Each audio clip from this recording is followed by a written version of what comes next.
Hello everybody, welcome to Nintendo Pow Block here on Buster's Games. I'm your host and lots of excited ADV. Joining me is the one, the only Busman himself, Mr. Corey Dirrig. Hello, good sir. Hey Ed, how are you? How are you doing this fine evening at 11:03 on a Friday? I am doing good. We are getting another episode recorded. We're kind of back to our 2-episode thing in a sense in a week. Yeah, well, we're just. I mean, we posted the last episode late, so that's because we recorded late and stuff. But it's fine. I think people understand. If not, well, oh well. But yeah, which is good because like our news that we had for last episode has kind of got some updates. Even Mortal Kombat 1, as it seems that it's going to be getting a major update. Good. As Ed Boon has said. When that update is going to come, I have not one idea. I feel like they're going to revamp a lot of that. Yeah. I would say it sucks for the people who bought the physical copy, but it's a code in a box, so it doesn't matter, I guess. Yeah, I didn't realize that it was going to be a code for it. So I'm a little confused. Not that we'll talk about it later, but I mean, I'm just a little confused at the way it looks because the last one was like really good. I mean, it looked good, not great, but good. I just a little confused is all. So it kind of feels that because they went to the same porting studio who did Mortal Kombat 11, they kind of went with them. So instead of like delaying it and letting the game come out later, the team at NetherRealm didn't work on the Switch version. So they only did PC, PS5, and Xbox. I can't even believe that this game came out on Switch. Like, I don't know, man. It's a little weird. Not gonna lie. I kind of almost wish they would have like not put it on Switch because from what I hear, Mortal Kombat 1 is like amazing on the other platforms. Like, because it's. Oh, go ahead. Oh, I was gonna say, I think that game does some really interesting things, and like I would play it for the campaign, so I'm gonna wait till it goes on sale to get it. But like, I think the cameo stuff is cool. I actually think the seasonal stuff they're doing is pretty interesting. Although every game has a battle pass now, like I think Mortal Kombat's battle pass is like so every character like this season is Scorpion themed, and so every character gets like a Scorpion themed outfit or accessories or something. Obviously Sub-Zero and Reptile look really weird in a red and yellow whatever, but it's I think it's cool. I think what they're doing is cool. I think it's exactly what I thought. I think a lot of people knew that it was a direct sequel to 11, but also this would be a good point to jump in.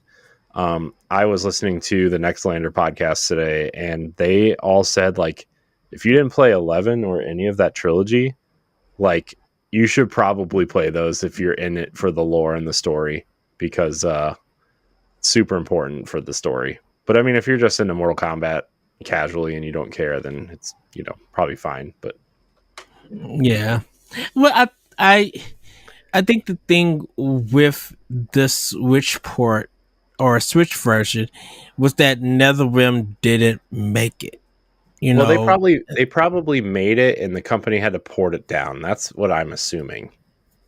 I don't think I think they were probably just porting it because they're using Unreal Engine 5.1, which is like a really it's they're basically beta testing Unreal Engine because I don't think Unreal Engine is in. Well, I guess it's. Here's what I'm kind of comparing it to. Like this is obvious. Like this is like when Unreal Engine 3 was being used. This seems like a like Gears 1 to Gears 2 shift in terms of the update. Yes. Where like in Gears 1, like you could hide behind barricades and walls and stuff and they wouldn't chip or break or anything. And then Gears 2, you had environmental damage, chunks of enemies flying off while you're shooting them, right? Like I feel like it's that kind of change. So I wonder if, like, in Mortal Kombat 11 used Unreal Engine 4. So I wonder if porting, even though it's supposed to be easier, was just like the company had not used it before, and so it was harder for them to port. So I don't know. Maybe I'm just talking out of my butt. No, I think, well, I don't know if NetherRealm was working with the porter team. And I think that game, I think the Switch version really didn't get bug tested at all. I think they were just like, let's put this out. We know that we'll get some comments and we'll just go in and fix it. It's the fighting works or something, and we'll keep it as that, and then we'll just start working on it, because it's just like, why would the Nintendo version really get a big update to like fix the game? And it just feels that, I understand that this game was coming out for Switch, but everybody was just like, we're fine if you delayed it, worked on it during that delay, or say that it's coming out later, or even just make it go to Switch 2 or something, and just worry about PS5 and Xbox Series XS and PC. People would have been fine with that. The gaming community would literally been fine with that, because like, we know we didn't get Street Fighter 6, we're not getting Tekken 8, we're not getting these big fighting games, which is fine, because we are getting off full of like other genre games, and Smash Brothers is still being played on Switch big time. But those aren't the same. Those aren't the same types. Those not the same. Yeah, but I mean, for the fighting community who treats Smash as a fighting game, they are still playing that. So us missing out on Mortal Kombat, 1, we completely would have been fine with it and everything.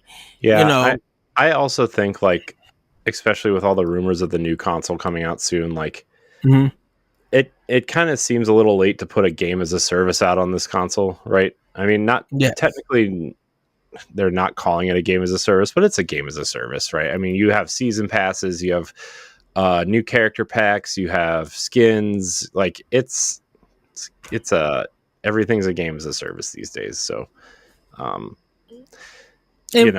think Mortal Kombat, as great as it is to have it on Switch, right? Like it was probably the wrong move, in all honesty, because like, as great as the game is, they now have this big black eye because of the Switch version, right? And so they're really gonna have to manage that now.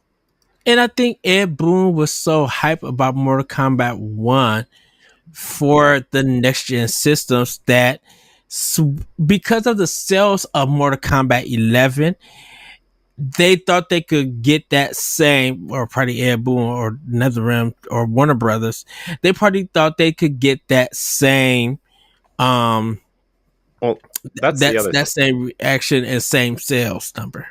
Yeah, I mean, to that point, right? Like, how much of this was a NetherRealm decision and how much of it was a Warner Brothers decision? Because remember, Warner Brothers still trying to put Harry Potter out, or Hogwarts Legacy out on the Switch, right? So I think this one was the NetherRealms. It was WB. They're really trying to, like. I really think it's NetherRealms, because the thing about it is, I think past WB games, if they were trying to get them out on Switch, like, the rumor of Gotham Knights coming, Suicide Squad is not going to be Switch. I think that's probably going to be for next gen or something that they decided. Yeah, I think that game's going to be on the next console. Yeah, the Batman trilogy and stuff, like. These are all Warner Brothers games, and they're all coming to Switch. Now, granted, the Batman games are older. Yes, but I mean, Hogwarts Legacy, man, these are Warner Brothers decisions. They're trying to milk these franchises, because they remember when they came out and said that these franchises are underutilized in movies and in games, especially DC and Harry Potter. Yeah. So, like, what has Mortal Kombat done? Injustice. So they're gonna put Mortal Kombat out here as a testing ground to port whatever the next Injustice game is. Right? This is definitely a Warner Brothers decision because they already announced there's like a movie tie-in season coming. And what's coming out? A Mortal Kombat movie. Mortal Kombat 2 is in production. Well, technically, I guess you can't really do it when the strike's going on, but Warner Brothers is trying to find that synergy the way that DC is really trying to do with everything.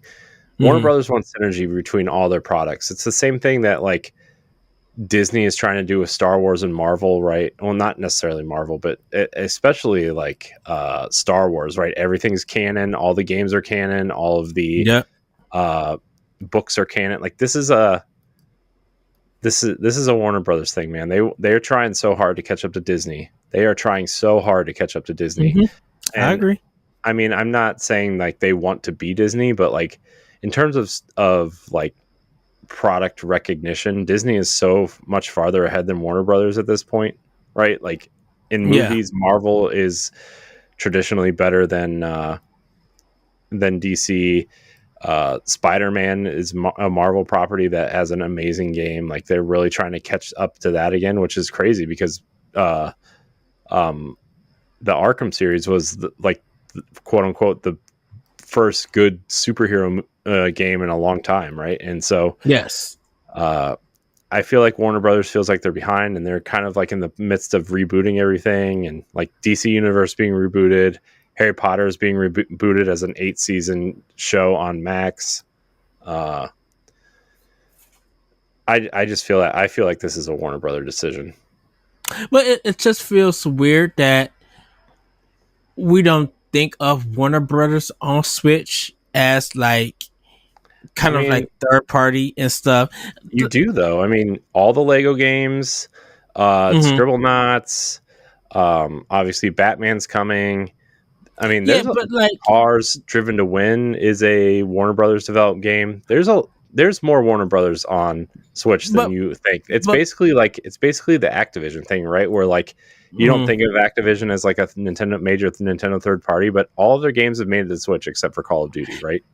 But and that's kind of the thing. It's just like the E-rated stuff, yes, is big on Switch, but nothing teen or mature has been coming to Switch, whether it's a existing IP or a new IP or something. Like they haven't made anything dedicated, and it feels like great. Mortal Kombat 1 and Mortal Kombat 11 came to Switch, but did neither of them do it, or did something that's internal at Warner Brothers take the time to make a game to come, because Gotham Knights got really knocked for it, and that was the decisions that they made of changing like the frames per second and all of that stuff on the next gen consoles.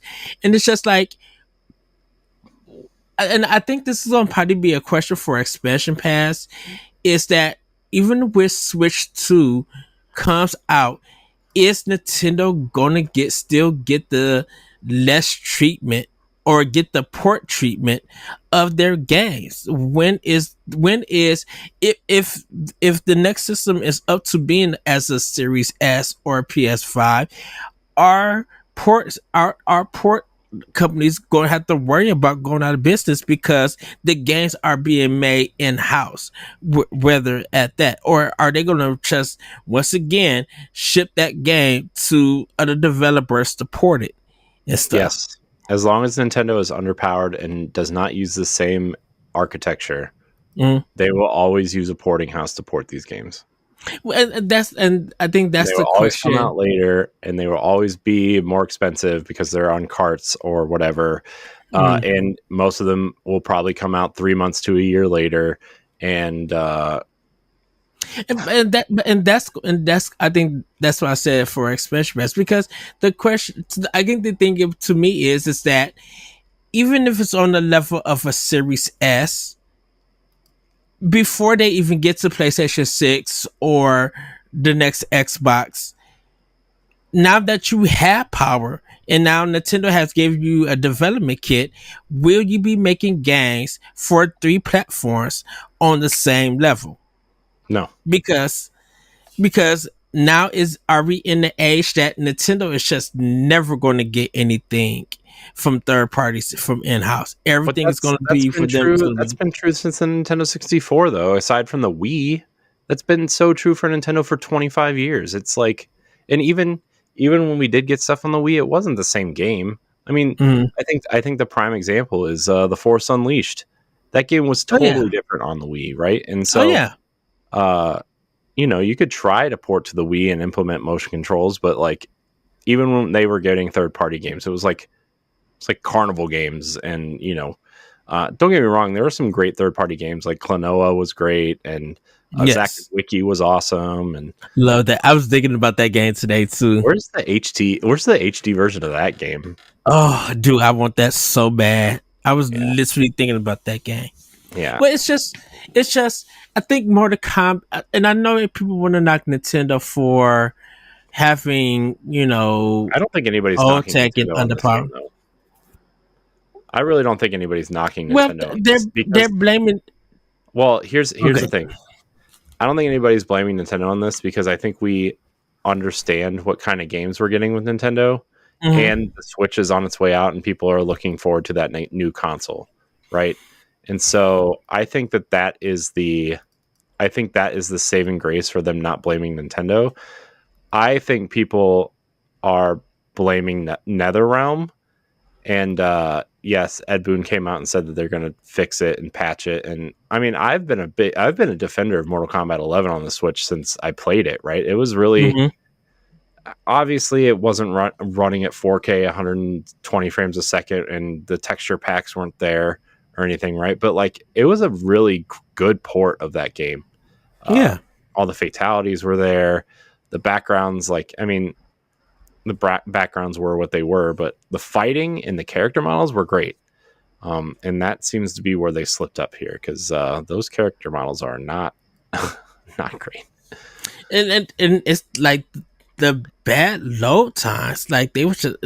Well, that's what you're going to get with an SD card, though. If this game revolves around an SSD and you're porting it down, you're going to get long load times. Like we'll get to this when we get to playing with power, but I'm playing Oxenfree right now, and I played the first hour on Switch, and then I turned around and played the first hour on Xbox, and like the load times on Xbox were like obviously almost non-existent, and then when you get to the Switch, it's like 2 or 3. It feels like 2 or 3 minutes before I get to the next area. And so, with these new games being built around SSDs, or the amount of RAM or teraflops or whatever you want to say inside these things, and the Switch is basically running an Xbox 360 in handheld mode, like, yeah, you're gonna have to make some sacrifices. And I don't know, I'm at the point where I'm saying, let's stop porting these games to Switch and just hold off to the next console, unless you're working with Nintendo specifically. So I mean, we were both part of the Pets Club, port everything to Switch, right? Like, this whole generation we have been, I think, with it being in the last year of its life, it's time. I mean, I'm still good with ports coming to Switch, and I'm good with people working with porting systems. I think the thing about it is just like Doom and Wolfenstein, Wolfenstein 2, I should say, on how that quality, it's not the 4K, it's not the Xbox or PS4 version or whatever, but they took the time for that game to come out. Right, but if you remember, though, I mean, Doom was not running great when it came out. It took multiple patches to fix Doom. And Wolfenstein had a really big patch when it came out, too. So I'm not going to give those games an initial pass either. But also, those games came out within the first, 2 years of the Switch being out, and not the last year of its life. So that's also another thing. And we weren't expecting anything from Bethesda to come to Switch, because they never worked on Nintendo at all. And but I'm like, when we seeing how the game came out, people, it all games nowadays need updates and patches. There's no knocking it. There's going to be bugs and there's going to be not problems, but there's going to be some things that they're going to get to fix after they get it certified and stuff, because they didn't development time and money and everything. But we gave it to who ported Doom. Panic Button. We give it to Panic Button because I think that was their first game that they ported to Switch, was Doom, that I know of. I don't know if they ported anything else to Switch before Doom. I'm gonna look it up because I'm interested. But you keep going. But we give Panic Button props because even with Doom Eternal, at least that game, I think Doom Eternal did get delayed. And Nintendo was just like, we got Animal Crossing, we're fine. At least they came, Panic Button said, we are working alongside Bethesda to make sure that the Switch version it will be good to go. At least they admitted that, and I can respect that they said, yes, the Xbox and PlayStation version is going to come out. And then after that, we're gonna work on the Switch version after everything is completed. And so I literally can respect them doing that. If Ed Boon and NetherRealm said that, I think I would have been fine with that and everything. Indie games like Oxenfree is a weird one because I think at the time that Oxenfree came out, it was only on Xbox, but I think that's Xbox One that it came out of. And Series X just makes it run better and everything. Yeah. So I looked up the Panic Button stuff. The first game they actually ported to Switch was Rocket League. And then And then they fully developed a game called Astral Duel Deluxe. And then their first major, Rocket League's huge, but like their first major AAA game was Doom. And then Wolfenstein 2. Oh, they ported the Warframe. They ported Warframe to Switch, and it says port development and additional work. Subnautica they ported.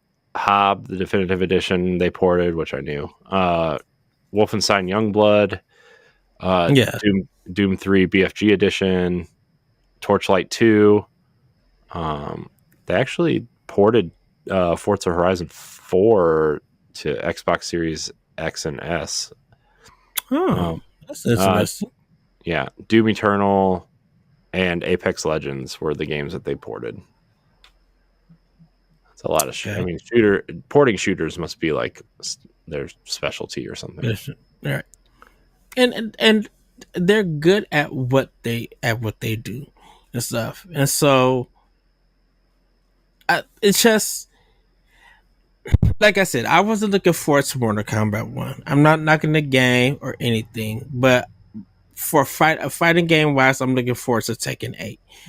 I think with Switch, I'm like, there with all the RPGs that's coming along, some other indie games that's popping up, being revealed and stuff. I think even if we miss some of the big name games, there's still enough on Switch to play. Look, we're already gonna be fed everywhere in October. The new Mario Wonder trailer that dropped, like the overview one, like people are looking really forward to that game. Super Mario RPG, people are looking forward to. I haven't heard that too many problems with the Pokemon DLC and everything. So I mean, they're still patching that and fixing it and everything. And I wonder how many people care about that, like Pokemon at this point. I mean, I know people care about that game, but I mean, like, I wonder how many people like who initially bought it really care. For Pokemon fans, Yeah, Pokemon they fans are care. weird. They're like me with Destiny. They just buy anything that says Pokemon on it. And I can admit, yeah, the Scarlet and Violet was a letdown for some people, but I'm just like, look, there has been a lot of big name games that has been a letdown that have came out. You Mhm. know, speaking of Doom Eternal, I'm sorry, that was a big letdown. As good as it or as respectful as it is, it did not live up to the hype that it was. It did not live up to the hype and the goodness that Doom, the reboot, was. I mean, I think the reason why Doom 2016 scored so high is because it had been in development hell for so long that it Mm-hmm. finally like came out and was good. Because I remember it started out as Doom 4, and it was more like Call of Duty on Mars than it was what Doom is. Uh, Yes, so I mean, I think the magic from that game was gone, but Doom Eternal like scored really well. it scored well, but it felt like they was trying to do too much, and it really lost that spark from the reboot. There was something about the reboot that was just like, man, this is pure Oops. goodness. And I think it's because it was just pure action with a little not RPG mechanics, a little adventure and exploring. And then Doom 2 just felt like, I feel like I already done this and nothing about this game is interesting. Yeah, that was my issue with Zelda, right? It was like I loved it. Mm-hmm. Like I look, I spent 80 hours in Zelda. It's not like I hated it or anything, but like with Tears of the Kingdom, it just felt like I did all that already, right? And like Yes. that kind of takes the magic away. Like I also don't like the building, and I also don't like some of the abilities. I think the abilities in Tears of the Kingdom or in Breath of the Wild were much better, but Mm-hmm. that's a different topic for a different day. But like just comparing that to Doom Eternal was like you got a couple new moves, but like you really kind of still felt like you did all that already, um, because it feels so much the same. So Yeah. And um, I think next month, hopefully, we get some insight about Hogwarts Legacy on Switch. yeah, I'm Um, so interested to see that game. I mean, I want it. Like, I want Hogwarts Legacy on Switch just because I'm interested. I mean, I love that game anyway. That when we were playing it for on where are you? There you are.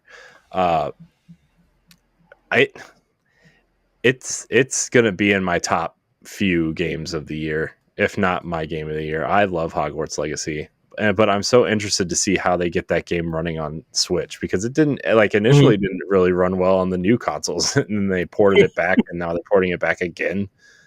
Oh, I feel so bad for that porting team. Oh wow, uh, I that's man, I the game of the year discussion to me literally, and I kind of want to have this discussion once. I think this is Nintendo's final year of running, like just running to 2020 because and the reason I say that because like a lot of my game of the year nominations is coming from Nintendo Switch. um Octopath Traveler 2, Pikmin 4, uh Tears of the Kingdom. Like man, there's just been so much goodness on Switch, and I really can't wait till I play Wonder on Switch and everything, and just dive in and be like, man, yeah, I think a lot of stuff that I played this year, yeah, it really was on Nintendo, but I'm like, Nintendo just had that run. I'm not knocking Xbox or PlayStation. I really can't say anything for PlayStation 5 because I don't have it. But Final Fantasy 16 be in the running, that's cool.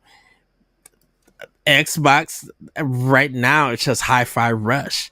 Until mhm. I play Forza, I'm like, I don't think Starfield for me personally would get Game of the Year like a nomination and stuff.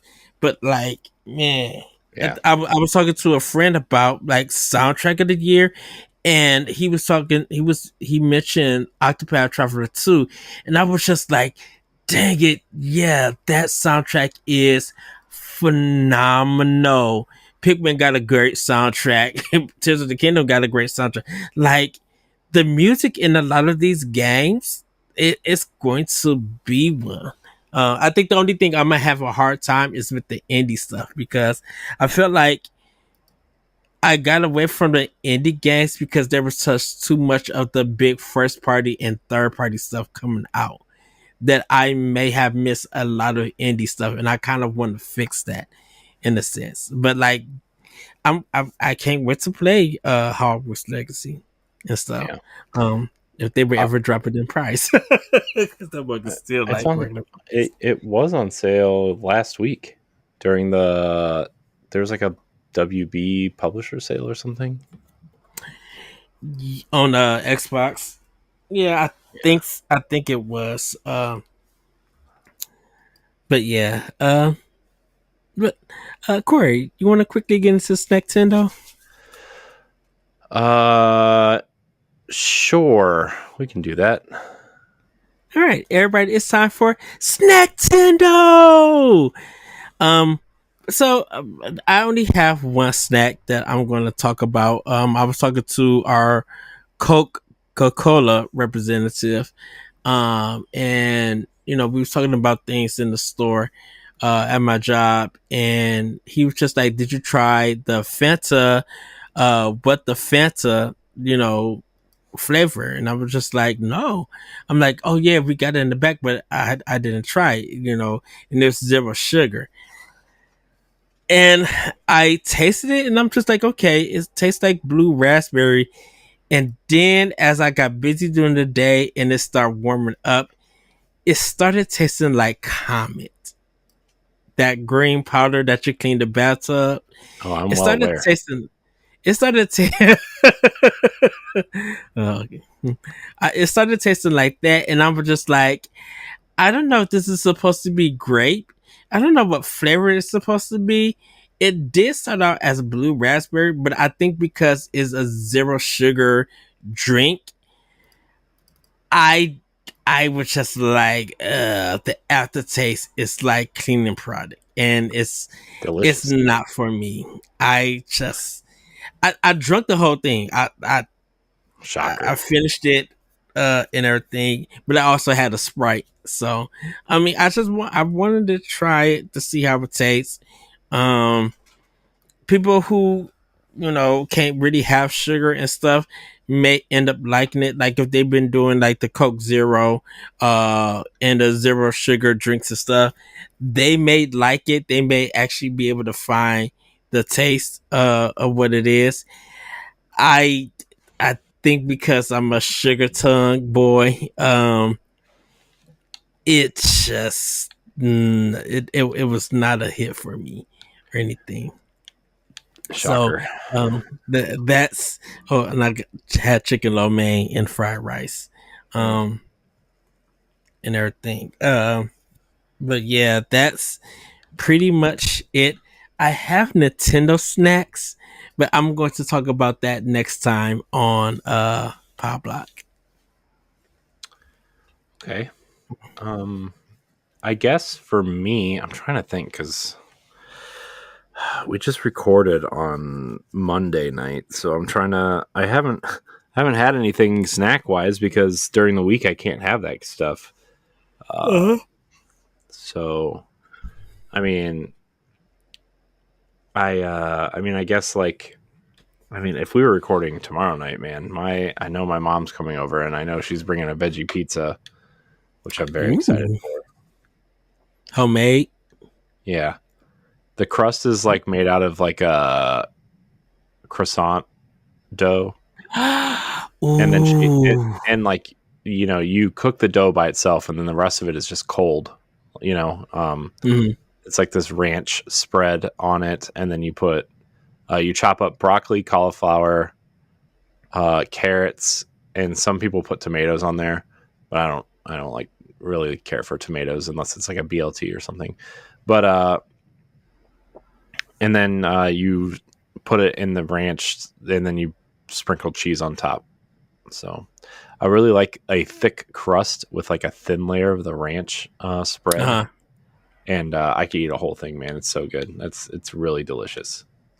I think DiGiorno makes like a croissant crust.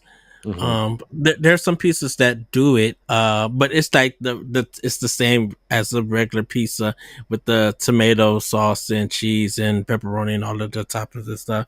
And I tried it. I didn't know that croissant breading could be used as a pizza dough.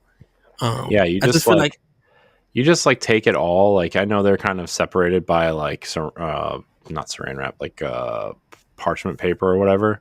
But like you just take them all out of the parchment paper and like squeeze them all together to create like, you know, a ball of dough, and then you spread it out in the pan. Gotcha. You can also do it with biscuit, like Pillsbury biscuit biscuits, I guess, you know. Ooh, good, nice fluffy biscuit. Yeah, delicious. I miss biscuits with gravy and sausage. Oh man, dude, biscuits and sausage gravy. I could eat that every day.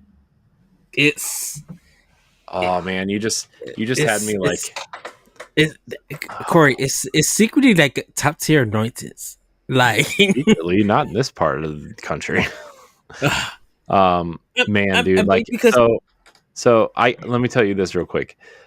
So when we go to Disney World, like we usually go to like breakfast, like a buffet style breakfast, you know, 1 or 2 days while we're there. You want to hear top tier? Okay, you get the Mickey waffles and you put the sausage gravy on those. Ooh. And now at some of the restaurants they have like chicken and waffles, but they cook the chicken and then fry it in the Mickey waffle. So like the chicken is inside the waffle and then you put the sausage gravy on. Yeah. Oh, you know, I need pics in February. I know. It's going to be so much fun, man. I'm super excited to go. I'm excited for you to go too. Very excited. Very excited. It's so sausage and gravy on biscuit is a Sunday ding here in my community and stuff. Even when I go to different places, like restaurants and stuff, they would have it out on Sunday. It's for some people it's a country thing, but I'm just like, man, you get some. I don't know though what sausage people use. It's just breakfast sausage that you chop up. Okay. Yeah. The top tier thing too is that you put sausage and cheese inside the biscuit and then you pour the gravy on top. See, the thing about it is I've never had that.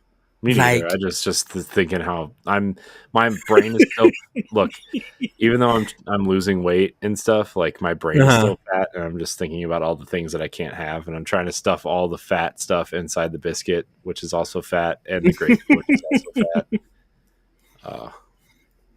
Yeah. It's I definitely is the best food. It is. Here it is. I think with biscuits with me, if I don't have no gravy, I definitely have to have jelly.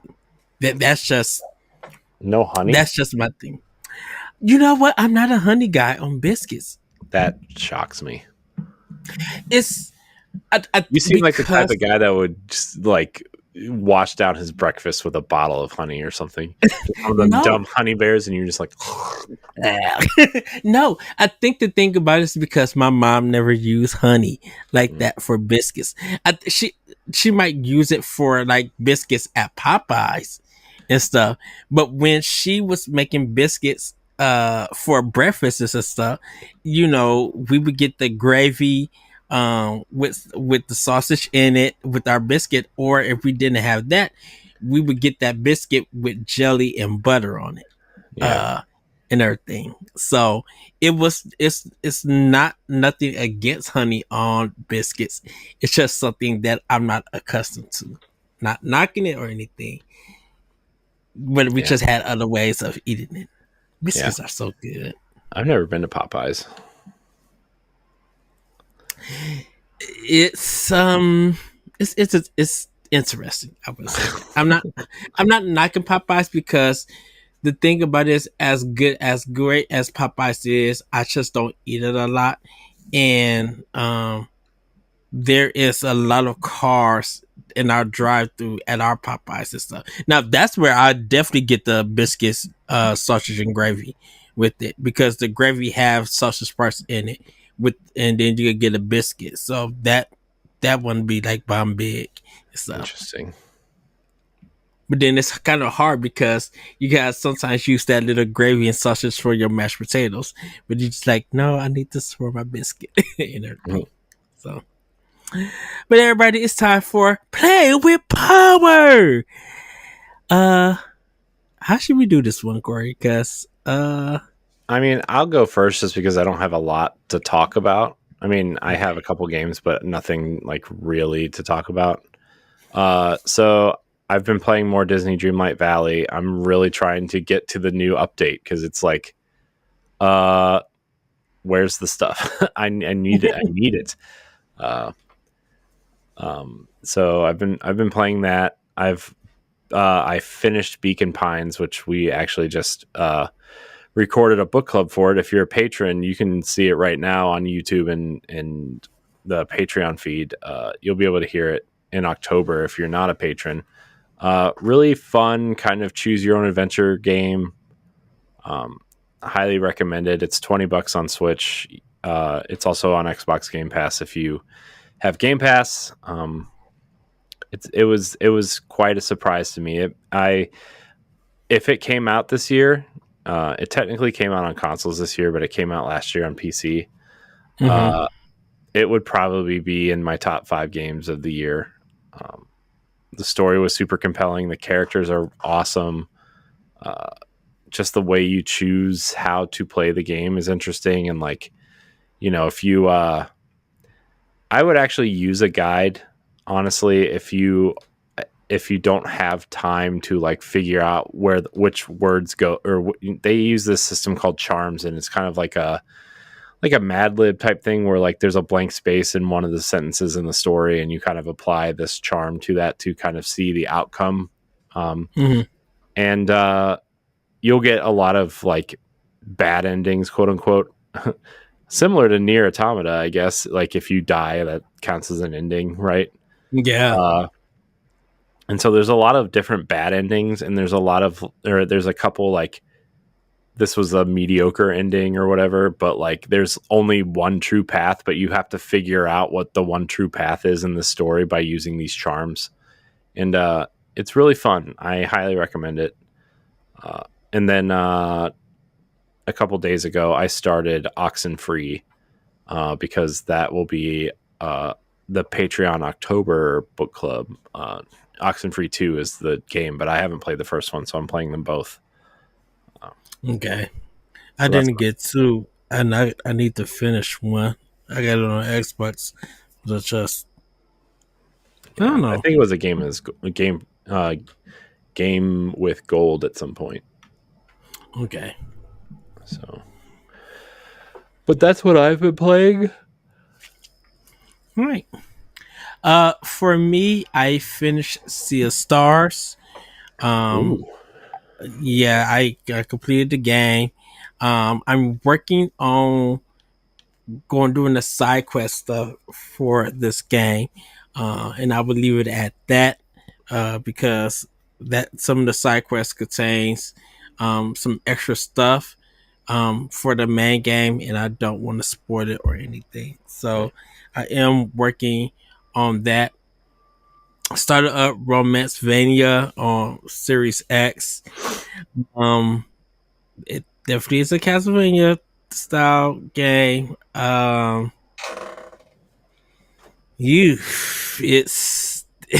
really is a indie game. I can tell you that. But yeah, I'm going to leave it at that also because this game, that game may be, I don't know. It's just like you guys didn't feel like making sure that this game look better than it does? Question mark. But I'm like, okay, that's fine. I still haven't started Debating Chaos 2 yet. So, but I'm going to start that this weekend and stuff. Question. Hmm. So Bat and Katos, right? Is Yes. so is Origins in that collection? Is Origins 1 and then the original 2 in that collection? So 2 is Origins because that's the prelude for the story, and then Beta Chaos 1 is like supposed to be like where the game really starts. Yeah. But 2, you got to play 2 before you play 1 in a sense. Oh, that's Um, dumb. it's one of those games. I hated that era where They should have you just got called it. the They should have just called it the Bat and Katos collection, and then have like the real names for the for the games. well, they do have the real names for Yeah. them, like 1 and 2, but I think it's the way that they did the story. A lot of games in kind of a lot of the generations of consoles, it's just like you get the original game, the sequel will be the prequel of the game, and then somehow the third game will conclude from the first game. Mm-hmm. Look, Kingdom Hearts is a nightmare of games, but No, it's not. They're all in order. It's fine. good googly moogly. Kingdom Hearts is a nightmare, but there were games that instead of you continuing the first game sequel, they would continue the first game. I should say they would make that second game the prequel of it. To like really help you understand the character. And for me, I felt like that was a cheap money grab kind of idea that they would do. And I just don't like games when they do that. It's just like, give me the game, give me a second game that's going to conclude it, or that's going to lead it to another game. I don't know. And I hated that too at one point in time. I hated games that when the end came, they did not really wrap up the whole story and stuff. There were some loose threads, or they let you believe like there was going to be a second game and it never came out. Looking at you, Black. Hmm. To be fair, Black was awesome. Oh yeah. Well, Black was awesome. Not sound nowhere, quality wise, yes. nowhere. Yeah, I mean that was the big thing with that game, right? Was like that Yeah. was like really the first time they used like super awesome audio, and that's how they were trying to compete with something like Halo or even something like Red Faction at the time. But we see how that went. Their second game, the follow up game, Body Count, was not very good. Yeah. Homeworld, the PS3, Xbox 360 game from THQ. I kind of wish it did Homefront? have Homefront. As I said, Homeworld. Goodness, that's a space game. Homefront. I kind of feel like if it had 2 more levels and a kind of a different ending, I would have been fine with it. But Homefront is a good game. It was only like seven levels and stuff. And I kind of like the story that they were telling. I just wish that it was a little bit longer. Yeah, and everything. yeah. You know, but Black is just like, I did not enjoy that ending. I'm not gonna lie, I don't remember Black's ending, but whatever, it's fine. I think they were somewhere in the prison, and you had the final battle shooting different enemies, and the person that you were supposed to kill or end up getting in the way. So it was supposed to lead it to a part 2, but that then Black 2 never got made and stuff. I don't know how that game sold or anything, but it just never got made. Yeah. So Battlefield 3 almost did the same thing too. Yeah. But well, Corey, you want to get into some Femi news? I guess so. I guess we can do that. So our first news story. Let's just say we were digging the bottom of the barrel on this one. So the Lego announces a new Mario set for adults? ?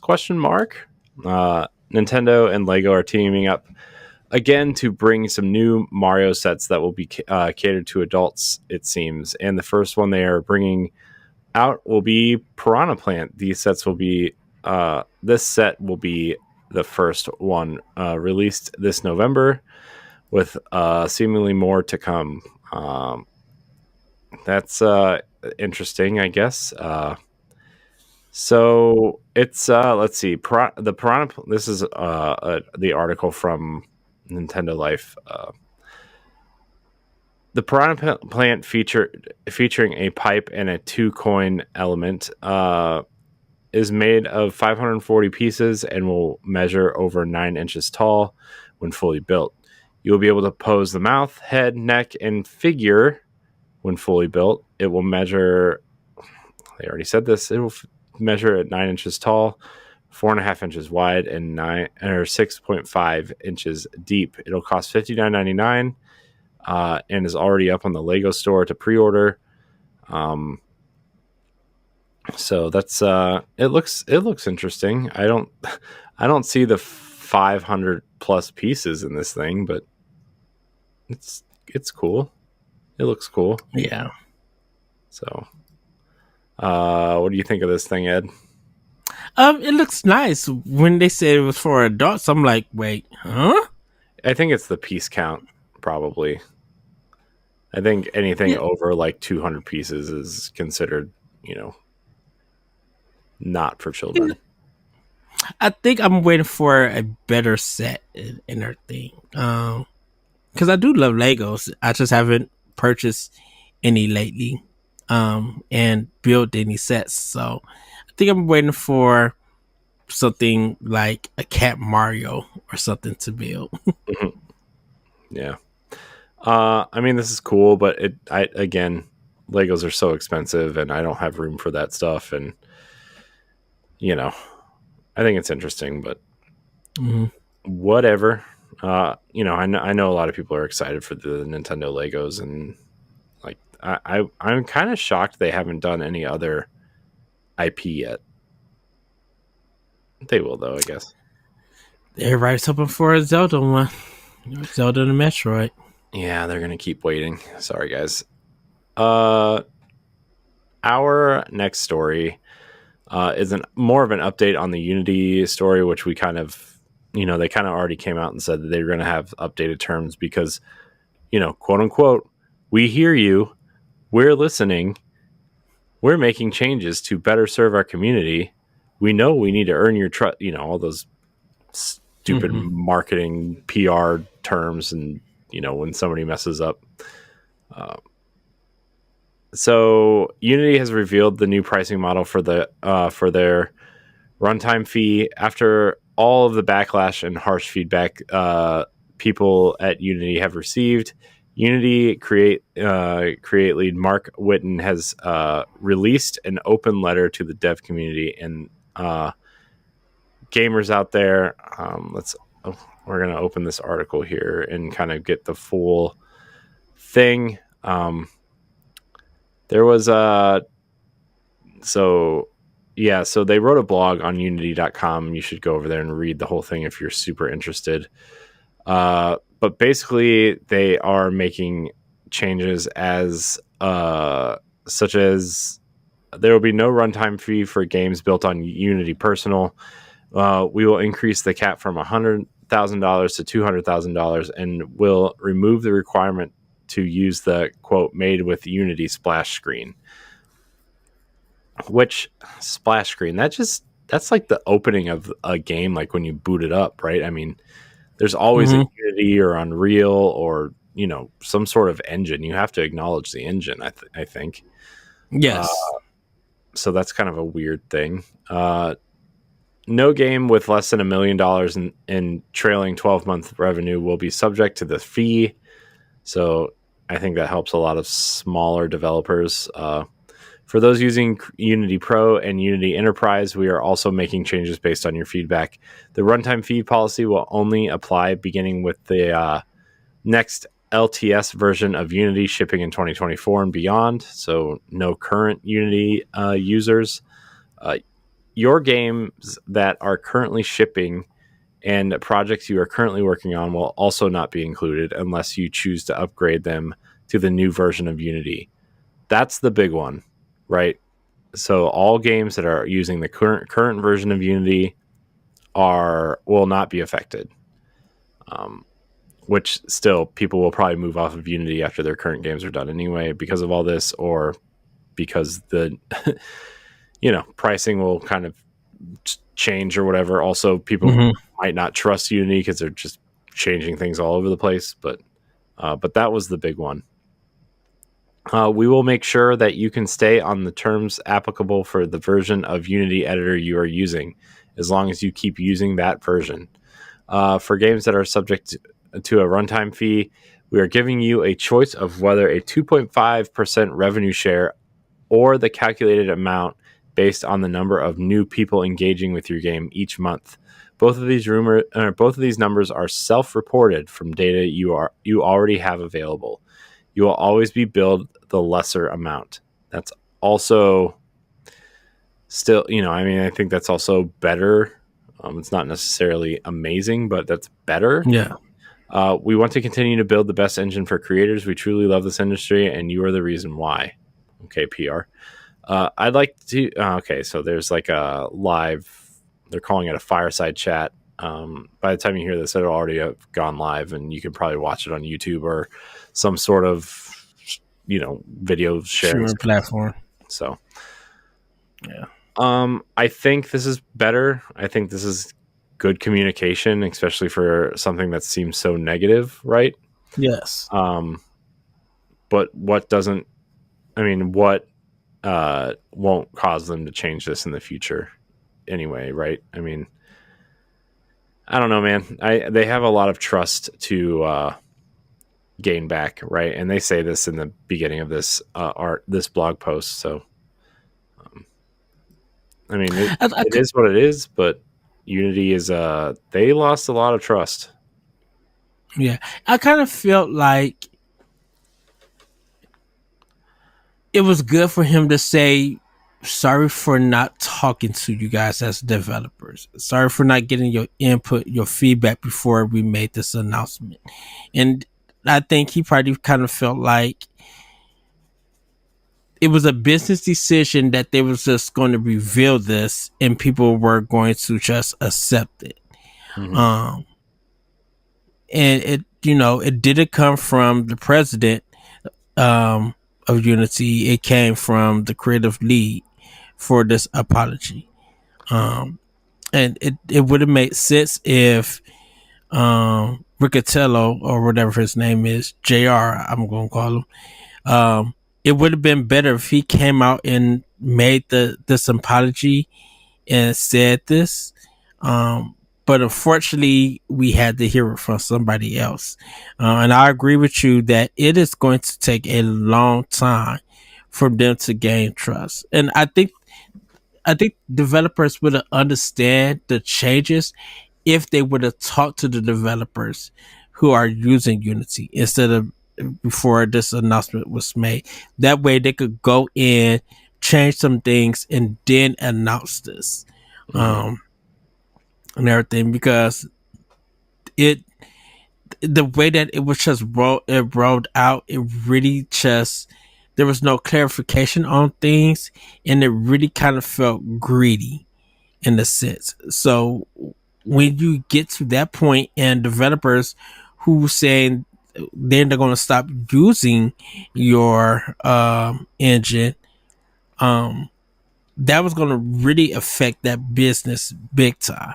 So I think they learned to be like, if we're going to change stuff, if we're going to, change our business policy, we need to talk to the dev people we are in business with, to get their input on it, adjust some things, and go from there. Because your engine is for developers, yes.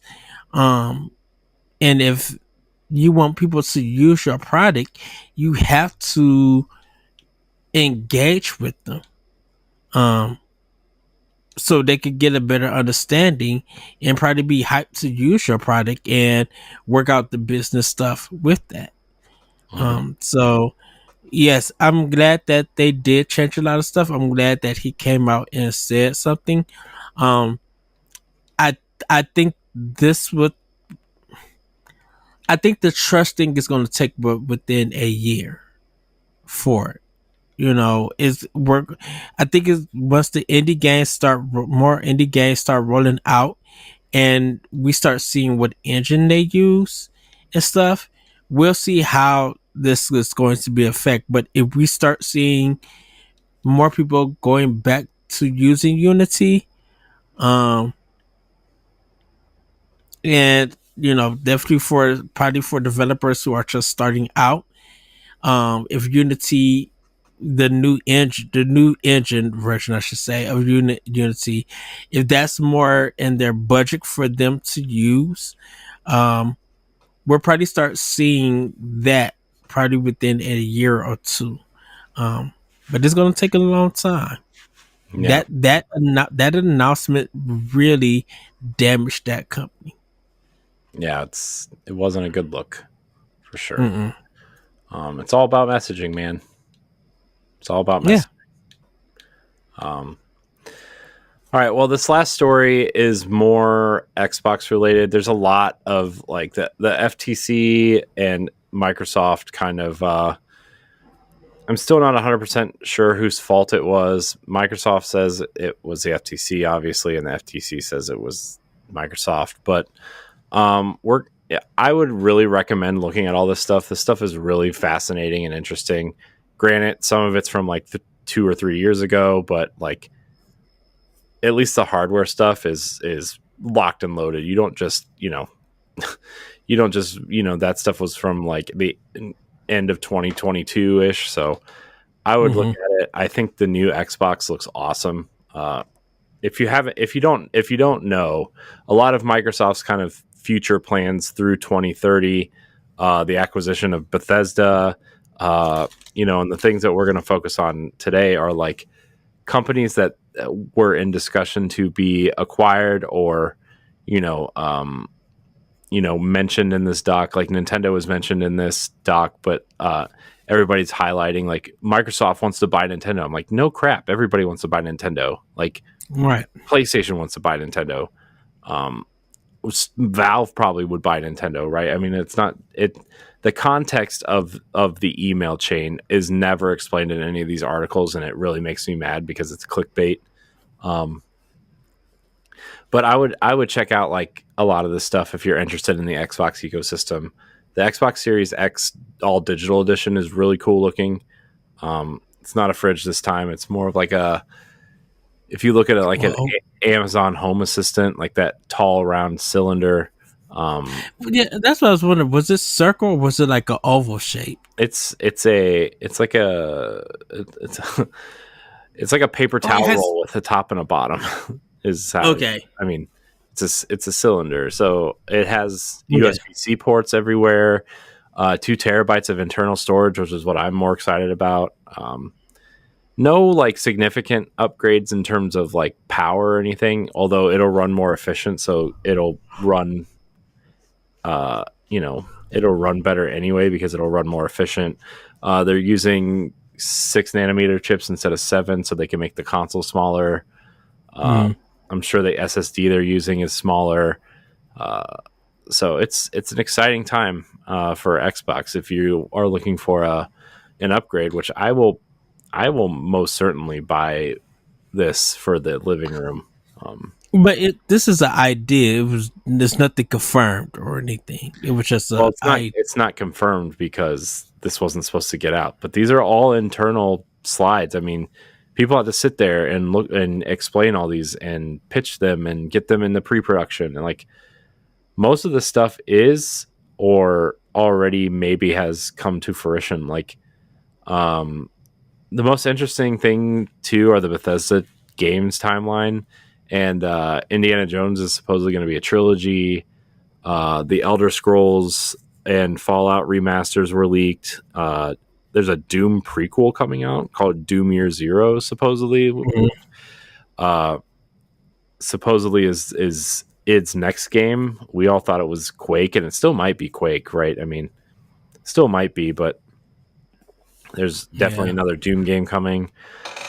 Secret projects from Bethesda. It's very interesting. The financial quarters that these games are supposed to come out in are all wrong, because that slide was from like 2021, right before they were thinking about acquiring Bethesda, or 2020. Yeah. I don't know, years.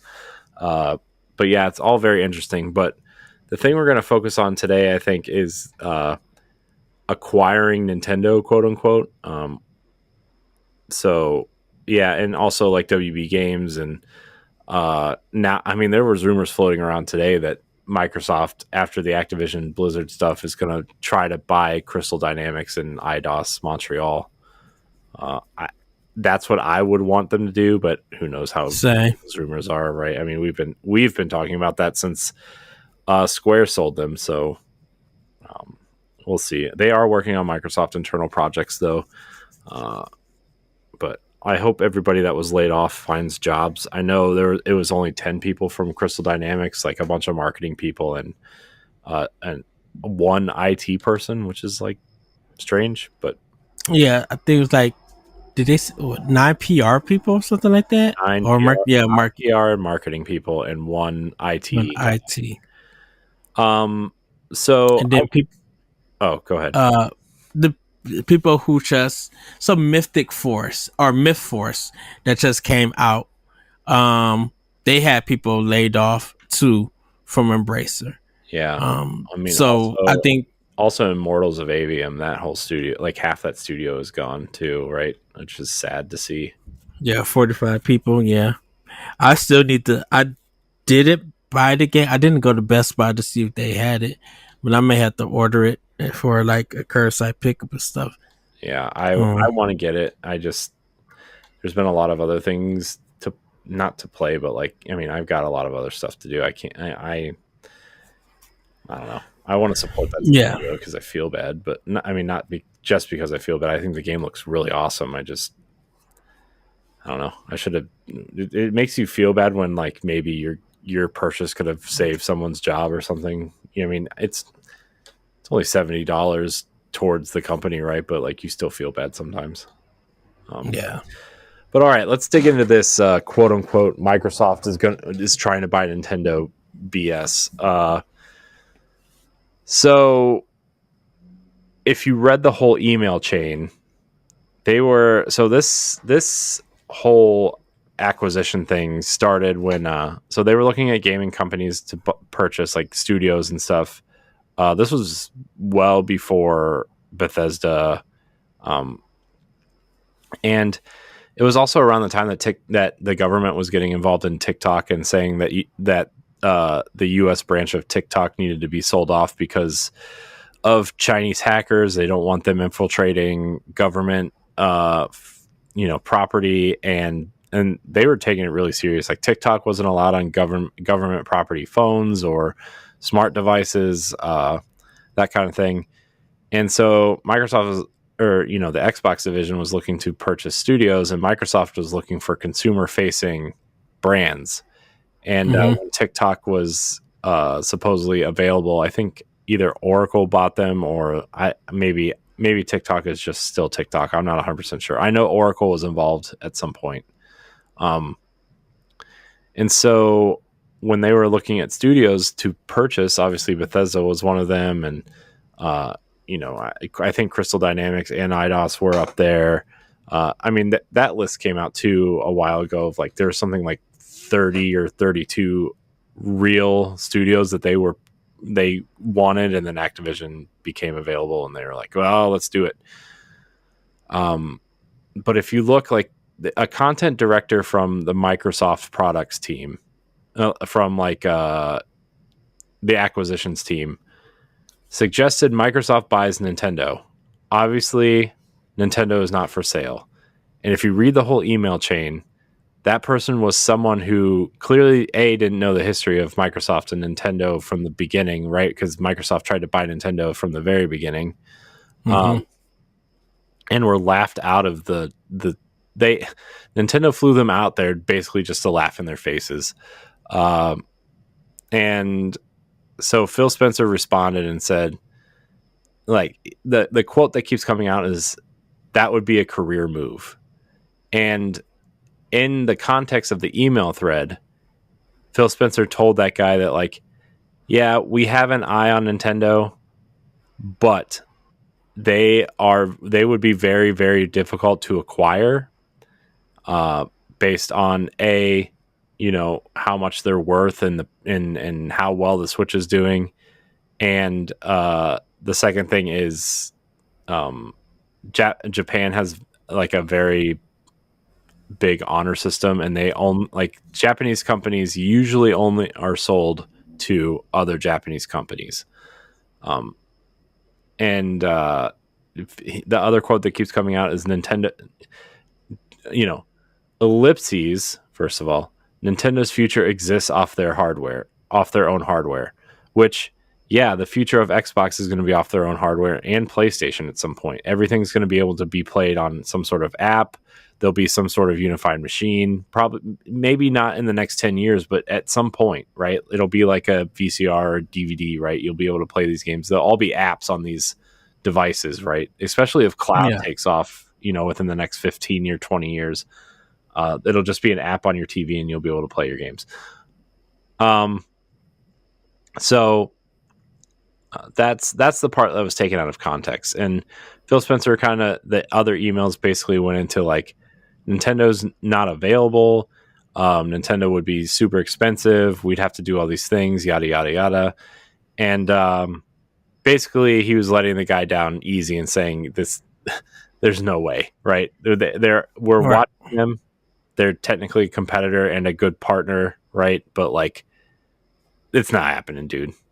and plus he probably didn't know that Nintendo sold Rare to Microsoft.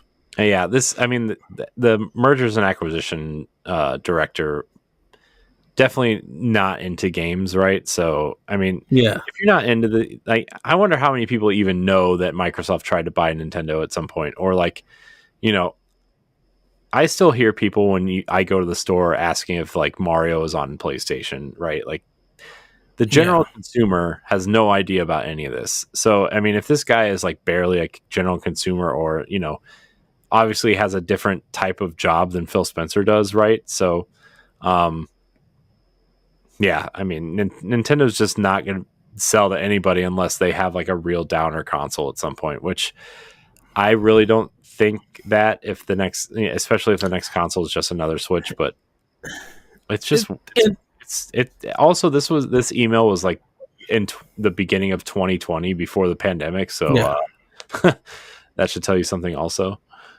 Yeah, and the thing about it, what I keep saying, that Nintendo has a lot of money in the bank reserved for if they go out of business or if they fail, they could restart up again with that money. It's the Wii to Wii U situation, right? Where the Wii sold a ton of consoles, sold a ton of games, and the Wii U failed, but they survived off the quote unquote war chest. And, like, by all accounts, they still made money during the Wii U era, just, like, wasn't a lot. And, like, that's when, like, Iwata took that salary cut and all these other things. And they were still moving 3DSs pretty quickly and rapidly too, right? I mean, the 3DS, maybe their lowest selling handheld, but it still sold 75 million units, right? I mean, it's not like it sold 10 million units, and, like, the Vita. Right. And like, Nintendo, because at that time Nintendo was still making money off of Wii U, off of 3DS, but then they were making money off of Hot Wheels because they had the Hot Wheels set. They were making money off their merchandise. And then Amiibos came, they were making money off of that. As much as people laughed at the Amiibos, be like, I'm not going to buy that. look how quickly Amiibos was selling. And every time a new Amiibo dropped, it was still making money because people were selling. People didn't want the Wii Fit girl. She became the hardest one to find when it first came out. And they sent a lot.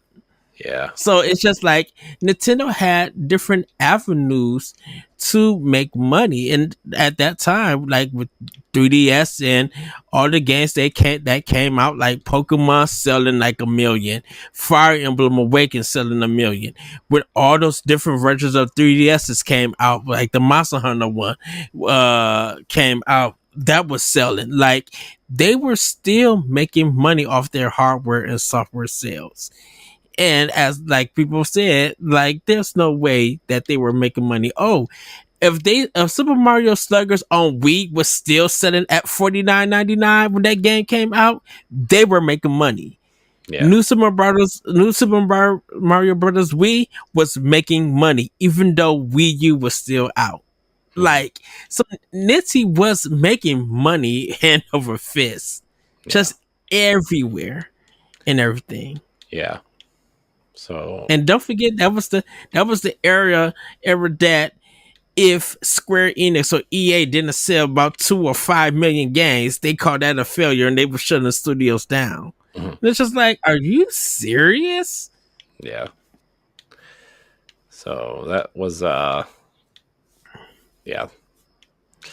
So I don't know, man. I mean, this whole thing, this is the sad thing about the internet, right? People only read the headlines. The headlines are clickbait, and then they have their own story to tell about the headlines. And it's like, just tell the story, man. Just say it. Just say it. Like, I don't know, man. People are dumb. I think the thing that stood out was the fact that it was just Microsoft wants to acquire Nintendo. You know, that it was on an email. Well, it was kind of just that sentence or that phrasing that got people interested in this story or responding the way that they responded and stuff. Yeah. Because you would think that if Microsoft did acquire Nintendo, and you know, if Microsoft acquired Nintendo, we would not be talking about the Activision deal at all. Like you acquiring one of the biggest Japanese publishers, but then it comes out that okay, Nintendo's not going to be making no more consoles. They're going to be making more software, where their games are going to get devalued because Microsoft is going to throw them all on Game Pass. And that's great, as people love that and they got all this power and all of this stuff. I think Microsoft does not know, like you said, the honor system in Japan, on how things are done in Japan with developers and stuff. I kind of feel like Nintendo would feel like their IPs would get devalued because people are not going out purchasing them. They're just playing it on them. And if they don't like it, then all that hard work is going down the drain for $17 or $15 a month and everything. And so, and they take pride in their games, in the development, and they value it and everything. And like you said, I kind of feel like, yes, you would get your Horizon Zelda because of the graphics of the Series X, but that would take away something from what Zelda is supposed to be. Yeah.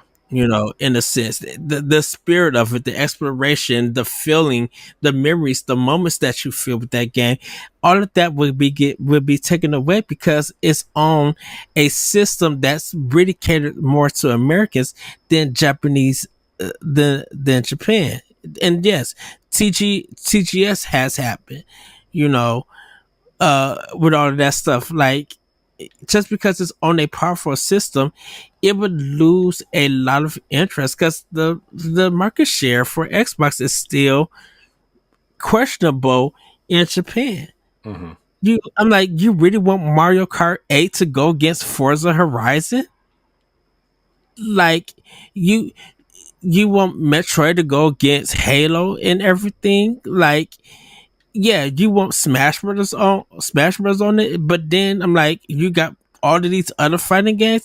I think a lot of people don't realize that if the stuff that Nintendo owns and creates ended up on Xbox, it would lose its value. And I think a lot of the directors and creators at Nintendo, I think Miyamoto will retire. I think a lot of those people that we know and love and learn about, I think Anuma will leave, um, Tezuki will leave. Like, Yeah, it all would. of those people would definitely leave, and then those IPs just get turned into American games, and it would just destroy a lot of those IPs.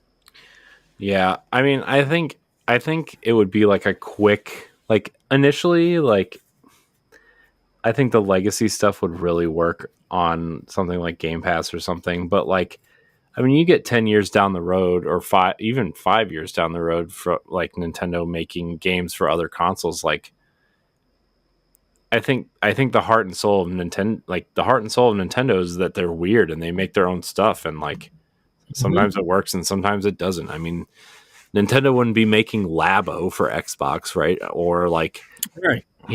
I mean, those IP are super valuable, but if you take it out of it's that if you take it out of the hands of the creators, um, especially stuff like Nintendo stuff, like sometimes, like, I mean, if you look at Star Wars right now, right, Dave Filoni is like is essentially re-energizing Star Wars, right, and that's a rare case where like, it's always been said, like, since the original trilogy and when the prequels were coming out, George Lucas, like, for like, doesn't see how special the franchise is, and can't, like, he's messing everything up or whatever, which I don't care. I like the Star Wars movies. I like almost all of them, I would say, but like,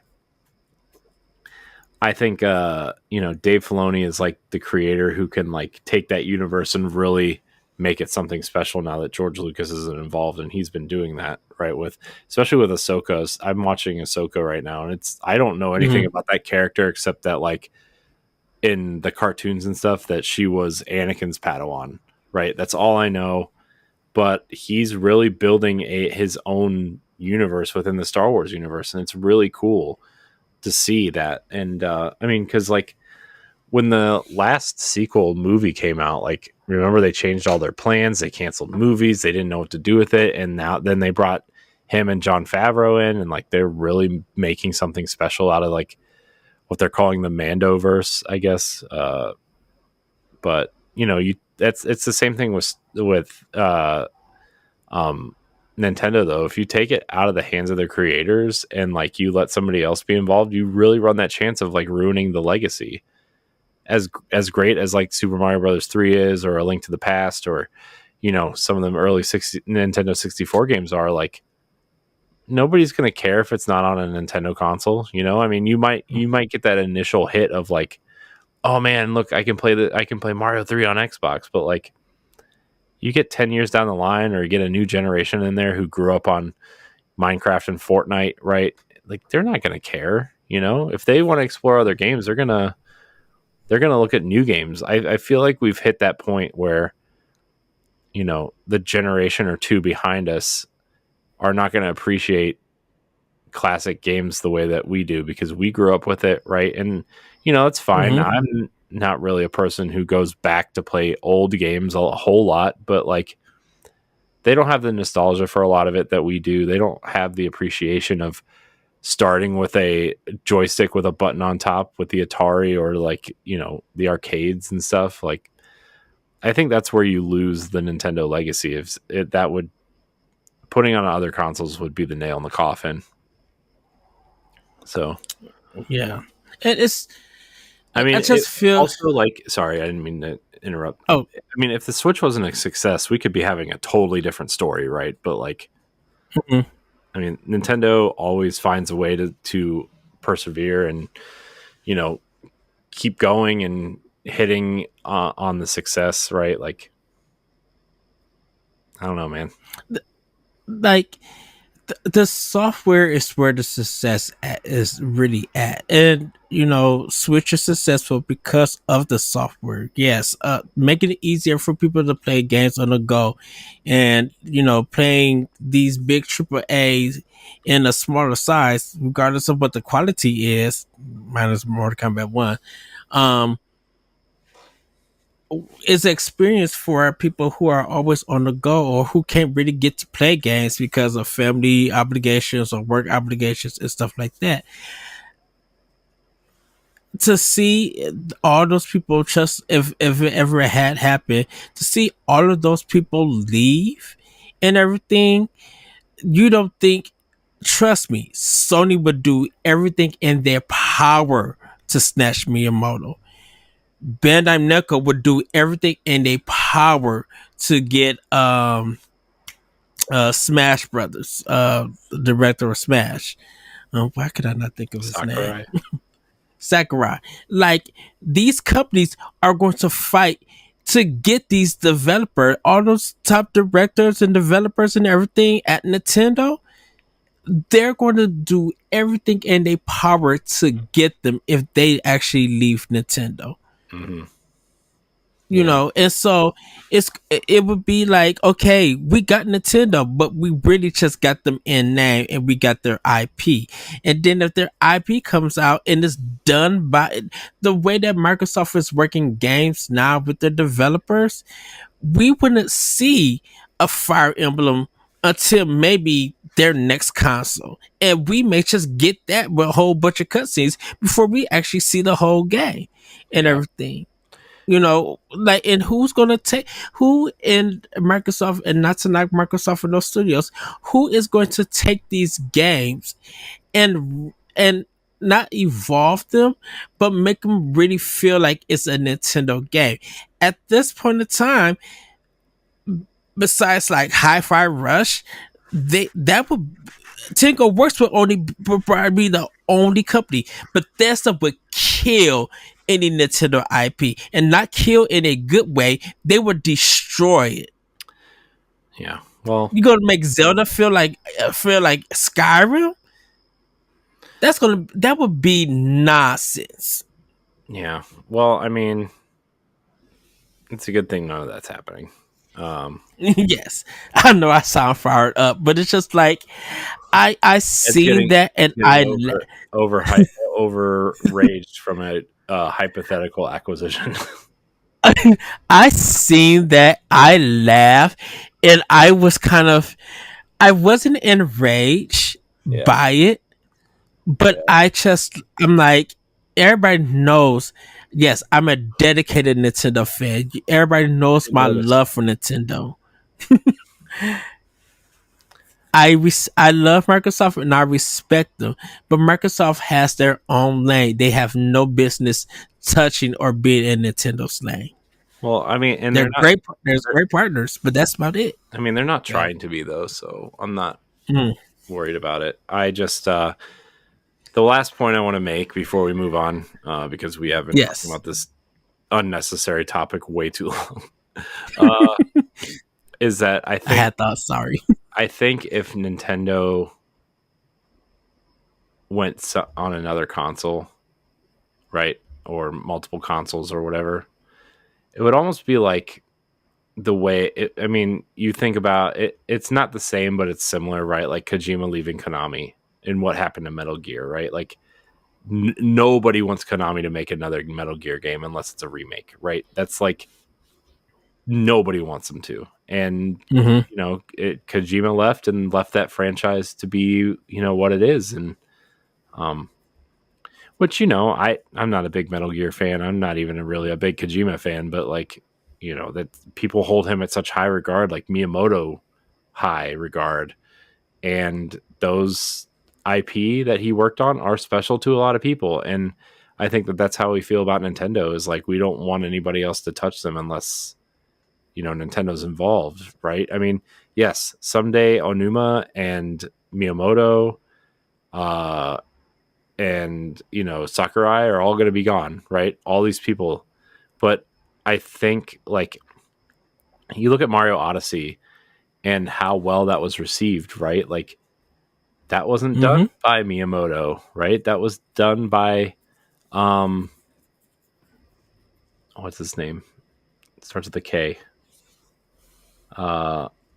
Shoot, the guy that used to do the directs, the oh my gosh, I forget his name. Kazumi? Yeah, Kazumi and his team, right? So but also that's still the legacy of Miyamoto, right? Miyamoto led them for them to now make new Mario games, right? I mean, we've seen it all generation, the changes, the new ideas, and I think it all kind of started with Splatoon on the Wii U, right? Like Splatoon was a new IP that surprised a lot of people, and actually sold Wii U's in Japan, surprisingly, right? People are so into Splatoon. It's not even great. It's not even. I don't understand. I mean, I like Splatoon enough. It's fun. It's interesting, but like people love Splatoon, you know, and that was a totally new team, a bunch of young Nintendo developers. So Yeah. All right, Ed, we're moving into Pack Watch. Yes. Pack Watch. Here's what you can purchase on Nintendo eShop this week. This first one I'm actually pretty excited for. I didn't really know anything about it, and I watched the trailer, and it's like a really fast-paced action RPG, and I'm really excited for it. Infinity Strash, Dragon Quest: The Adventure of Dai, which is I guess it's based on a popular manga in Japan. In a world tormented by the forces of evil, a swordsman and his companions set out to defeat Hadlar, the Dark Lord. On an isolated island in the southern seas, a boy named Dai lives among monsters, yearning to become a hero himself someday. Everything changes when the Dark Lord is revived. I think that game looks awesome. Have you seen anything on it? I just seen it on the eShop. For some reason, I don't remember it ever being announced or anything. I'm like, did they announce this? Yeah, they announced it a while ago. I actually think they announced it at Tokyo Game Show last year. But nobody thought it was going to get a Western release, so maybe that's why people aren't paying attention to it. Okay. Also on 9/28, Sonic Frontiers: The Final Horizon, the free DLC /update. The final one is releasing. Released on the official Sonic the Hedgehog YouTube account, The Final Horizon is the final downloadable content update planned for Sonic Frontiers in 2023. As detailed in the game's 2023 DLC roadmap, The Final Horizon features new playable characters and a new storyline that continues from the game's ending. On 9/29, you'll be able to play the indie puzzle game Cocoon, which looks really great. Xbox had it at their showcase, and it's a Game Pass game. A unique take on the puzzle adventure genre, where each world exists within an orb that you can carry on your back. Wrap your head around the core mechanic by leaping between worlds and combine, manipulate, and rearrange them to solve intricate puzzles. That game looks really beautiful, by the way. And the last game coming on 9/29 is EA Sports FC 24. EA Sports FC 24 welcomes you to the world's game, the most true to football experience ever, with Hypermotion V playstyles optimized by Opta and a revolutionized Frostbite engine, reinventing how 19,000 plus authentic players move, play, and look in every match. That game actually looks really good, visually. I've really had the itch to play FIFA at some point, or I guess FC 24, some sort of thing. The Switch version is actually on par with the other versions this time, so that's good to hear. It has all the same features and stuff, but I bet next year's is a legacy version. Exactly. So, quick question: is this Frostbite engine? It's not the same Frostbite engine, right? Is this like a custom made one? Nope, same one. Because I remember they said that Frostbite wouldn't work on Switch. Well, they've been running FIFA on it since the Switch launch, so clearly That's does. That's very interesting because now they toting around Frostbite. They were just like, no, Frostbite want to work on Switch because it's underpowered. I don't know. EA says a lot of things. It's just interesting. That's what. Well, now EA leadership is now running Unity. Old EA leadership is running Unity. So, mess. Nintendo Switch Online is also getting a new game, Kirby and the Amazing Mirror, which is a Game Boy Advance game, multiplayer Game Boy Advance game. So you should check that out if you want more Kirby trash. You're so shady. You know that. I know Kirby's not really trash. I just like making fun of Kirby because it's Kirby. Kirby sucks. We don't have any questions tonight. We didn't really ask for them. We didn't really tell people we were recording tonight. So question block does not exist. So Adam, we had thank you. We kind of had a big discussion at the beginning of the show, so I think. I mean, the show's still going to be an hour and 45 minutes long, so it really doesn't matter. That is true. Well, everybody, that's going to be it for Nintendo Pow Block. Hopefully you guys are going to have some good gaming this weekend. And good snacks. We are entering fall season. I think Saturday, Corey, is the first day of fall. The 23rd, something like that. So it's already fall for me, Ed. And it's 12:40 for me. I don't even know when the time change. I don't know when it's going to hit like dark time at 4 or 5 o'clock where you can't see anything. I do know it's car accident season because goodness, we had 4 or 5 car accidents already by my job. I'm like, come on, people, y'all gotta drive. You gotta do the speed limit. Y'all cannot be in a hurry. Definitely in this rainy weather that hopefully will be more reasonable this year. Stuff. But with that, everybody, have a great week, have a great weekend, and we'll see you next time on Nintendo Pow Block. Bye, everybody. Woo-hoo! Bye, everybody. If you want to be a Patreon producer, head on over to patreon.com/BobSocialMedia and find out which tier is right for you. Our Patreon producers at the $5 tier or higher for this month are Adriel Munger, Austin Campbell, Celeste Roberts, Christian S., Sana Dirrig, Francisco Santillan, and Rebecca Jewell. Thank you for your continued support.